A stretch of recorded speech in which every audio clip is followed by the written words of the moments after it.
साधन धाम मोक्ष कर द्वार, कि वो देह दे करके भी इसका देखो तो सही कि इसका साधन मात्र भी क्या है।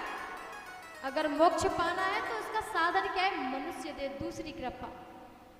क्योंकि साधन के बिना हम कहीं आ जा नहीं सकते। अब आपको सीधी सी बात ले लो, आपको मथुरा जाना है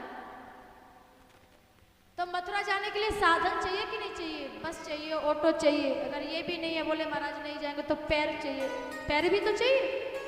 साधन दिया। कहीं भी आने जाने के लिए साधन की आवश्यकता होती है।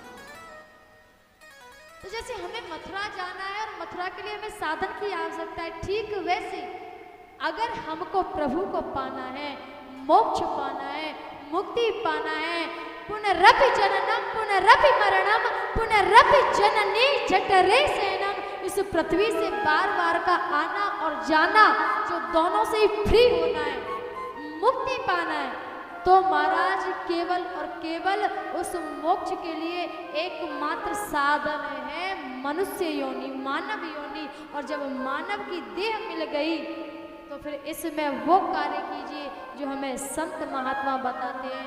प्रभु का जो रास्ता वो संत शिरोमणि हमें दिखाते हैं, बस उसी पथ पर चलना प्रारंभ कर दो।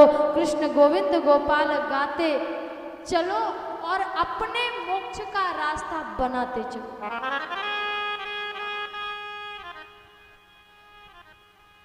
तो महाराज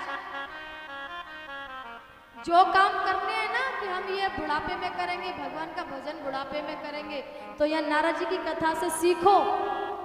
बचपन से भजन किया,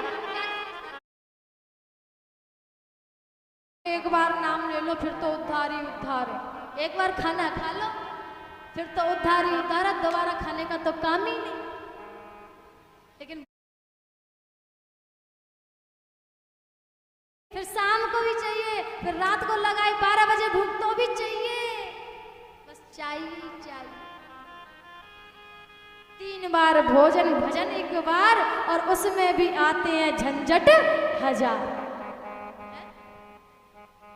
भोजन चल रहा राम राम राम राम राम, और सास ने देखा कुछ जले की सी बदबू आ रही, बोले बहू देख गैस पे से शायद हो सकता है दूध निकल गया, जल गया, तू क्या कर रही है देख तो सही। और राम राम राम माला चल रही है। ये कौन सा भजन रहा?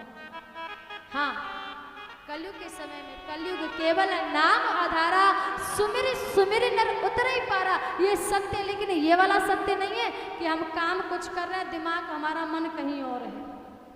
या तो पूर्ण रूप से ठाकुर जी को समर्पित होकर के प्रभु का चिंतन करो, चाहे 1 बार करो, चाहे 5 मिनट करो, चाहे आधा घंटा करो, चाहे 1 घंटा करो, कितना भी समय करो, लेकिन शांति पूर्वक एकाग्रता मन करके एकाग्र स्थान पर बैठ करके करो, जहाँ किसी भी प्रकार की सांसारिक दुविधाएं न आए। वो भजन सार्थक है। और तुम यूँ तो सुबह 4 बजे माला लेकर के बैठ जाओ, माला झोली करते रहो, माला हो रही है, और अरे बाकी बहू ने ऐसा कर लियो, बोले वाह बहू ने ऐसा करो से ऐसा करो, ते पड़ोस में क्या कर लियो, और माला चल रही है। तो ये भजन हमारी समझ से बाहर रहता है। इस भजन से कभी नहीं मोक्ष मिलने वाला, कभी मुक्ति मिलने वाली नहीं, कभी प्रभु की प्राप्ति होने वाली नहीं। किसी भी चीज को सोच करके नहीं हमें मोक्ष नहीं पाना, प्रभु की भक्ति करनी है प्रभु को पाने के लिए, तो प्रभु को पाने के लिए भी तो करना है, लेकिन करना तो मन से ही पड़ेगा। अब हाथों से कर रहे और मन को कहीं और लगा रहे। मैं कहती हूँ हाथों से कर्म करो, लेकिन मन से गोविंद का स्मरण करो। और हम उल्टा करते हैं, हाथों से भजन चलता है और मन में पता नहीं दुनियादारी की फसाद उत्पन्न होती है। इसीलिए कहा जाता है भजन करो, बचपन से करो, संस्कार बच्चों में भी डालो। अब बच्चों में संस्कार कहाँ से आए?